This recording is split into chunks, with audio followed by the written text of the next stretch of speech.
আসানসোল আদালতে আত্মসমর্পণ করলেন কয়লা পাচার কাণ্ডে মূল অভিযুক্ত অরূপ মাঝি ওরফে লালা। তার বিরুদ্ধে আগে আত্মসমর্পণের নোটিশ জারি করেছিল আদালত। এমনকি লালার সম্পত্তি বাজেয়াপ্ত করার নির্দেশও জারি হয়েছিল। অবশেষে আজ আদালতে আত্মসমর্পণ করলেন কয়লা পাচার কাণ্ডের মূল অভিযুক্ত। সরাসরি চলে যাব আমাদের প্রতিনিধি প্রকাশ সিনহার কাছে। প্রকাশ, আগেই নোটিশ জারি করেছিল আদালত, অবশেষে আত্মসমর্পণ। একদমই আমরা দেখতে পাচ্ছি অনুপ মাঝি ওরফে লালা কয়লা পাচার কাণ্ডের মূল অভিযুক্ত যিনি ব্যক্তি প্রধান অভিযুক্ত, যার নামে ইতিমধ্যেই কিন্তু চার্জশিট হয়েছে, তাকে অভিযুক্ত হিসেবে সিবিআই তরফে দেখানো হয়েছে। আমরা দেখলাম যে আজকে অনুপ মাঝি ওরফে লালা আসানসোল কোর্টে, যেখানে আমি দাঁড়িয়ে রয়েছি, প্রায় 7টার আগে তিনি কিন্তু কোর্টে চলে আসেন।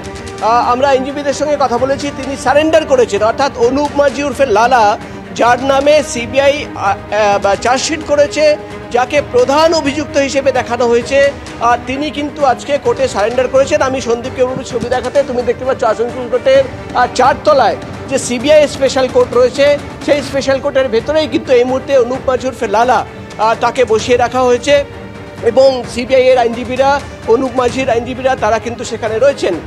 মামলার শুনানি যখন চলছিল, আমরা যেটা দেখলাম সিবিআই এর তরফে বিরোধিতা করা হয়। সিবিআই তরফে সিবিআইয়ের আইনজীবী তিনি যেটা বলেন যে অনুপ মাঝি ওরফে লালা তিনি কিন্তু সহযোগিতা করেননি, গোটা ইনভেস্টিগেশন অর্থাৎ তদন্ত প্রক্রিয়ায় তিনি কোঅপারেট করেননি এবং তাই জন্য কিন্তু তার যে জামিনের আবেদন, সে যে সারেন্ডার করে জামিন চাইছে, সেটা যাতে রিকনসিডার করা হয় এবং জামিন যাতে না দেওয়া হয়, তখনই কিন্তু অনুপ মাঝি ওরফে লালা তার আইনজীবীর তরফে সওয়াল করা হয় যে সুপ্রিম কোর্টের নির্দেশ রয়েছে যে অনুপ মাঝি এই কোর্টে এসে সারেন্ডার করবে এবং তুমি জানো সুপ্রিম কোর্ট থেকে একটা রক্ষা কবচ রয়েছে।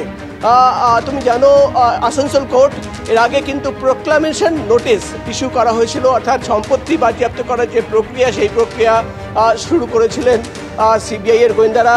কিন্তু আমরা দেখতে পাচ্ছি আলটিমেটলি বহুদিন ধরে, বহু মাস ধরে সিবিআই তরফে অভিযোগ আনা হচ্ছিল যে অনুপ মাঝি ওরফে লালা সে কিন্তু কোর্টে এসে হাজিরা দিচ্ছে না, সারেন্ডার করছে না। কিন্তু আজকে আমরা দেখলাম অনুপ মাঝি ওরফে লালা সে কিন্তু কোর্টে এসে সারেন্ডার করেছে। কয়লা পাচারকাণ্ডের প্রধান অভিযুক্ত হিসেবে তাকে কিন্তু দেখানো হয়েছিল এবং আর কিছুক্ষণের মধ্যেই কোর্টের নির্দেশ আসবে, অর্থাৎ আমরা জানতে পারবে যে অনুপ মাঝি ওরফে লালাকে জামিন দেওয়া হলো কিনা। কিন্তু আজকে যখন সিবিআই তরফে সওয়াল করা হচ্ছিল, সিবিআই এর আইনজীবী সওয়াল করেছেন যে সে এই গোটা মামলায়, এই গোটা কয়লাকাণ্ডের প্রধান অভিযুক্ত, তাকে কিন্তু জামিন না দেওয়া হোক। কিন্তু তুমি জানো যে সুপ্রিম কোর্টের একটি রক্ষা কবচ রয়েছে, সেই ক্ষেত্রে আজকে সিবিআই স্পেশাল কোর্ট কি করবে সেটাই কিন্তু দেখার বিষয় হবে। কিন্তু একেবারে এক্ষেত্রে পরবর্তীতে কি হয় সেদিকে অবশ্যই আমাদের আদালতের দিকে নজর থাকবে। ধন্যবাদ তোমাকে প্রকাশ।